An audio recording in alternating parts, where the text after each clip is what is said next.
Bonjour et bienvenue dans nos perspectives financières d'aujourd'hui. Rejoignez-nous aujourd'hui pour notre analyse du monde financier, des derniers événements, des dernières informations sur les marchés. Thomas va nous aider aujourd'hui depuis la salle des marchés. La Banque de Russie craindrait que les investissements en crypto-monnaies ne mettent en péril la stabilité financière du pays. Les actions mondiales se rapprochent de leur niveau record, les traders attendant de voir si les principales banques centrales européennes, la BCE et la Banque d'Angleterre, suivront le message optimiste de la Réserve fédérale américaine et réduiront les mesures de relance. La Banque d'Angleterre a relevé ses taux d'intérêt au Royaume-Uni pour lutter contre la flambée des prix à la consommation, devenant ainsi la première banque centrale parmi les principales économies mondiales à le faire depuis le début de la pandémie de coronavirus. La dernière session a vu l'action Alibaba perdre 1,7%, l'indicateur RSI donne un signal baissier. La paire euro-dollar a fait une légère correction à la hausse lors de la dernière session, gagnant 0,2%.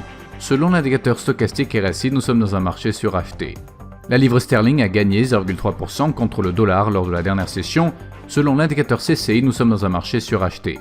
La paire dollar australien, dollar américain fait une légère correction à la hausse lors de la dernière session, gagnant 0,1%. L'indicateur RSI indique un mouvement baissier. La décision de la Bank of Japan sur les taux d'intérêt au Japon sera publiée à 3h GMT, les ventes au détail en Grande-Bretagne à 7h GMT, le nombre Baker Hughes de plateformes de forage américaines aux États-Unis à 18h GMT, les positions nettes NC de la CFTC pour la Grande-Bretagne seront publiées à 20h30 GMT, le climat des affaires IFO en Allemagne à 9h GMT, l'indice des prix de la production de l'Allemagne à 7h GMT.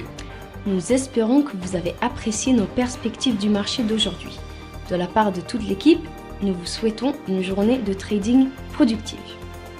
N'oubliez pas de nous rejoindre la prochaine fois pour toutes nos analyses des derniers événements et nouvelles sur les marchés financiers.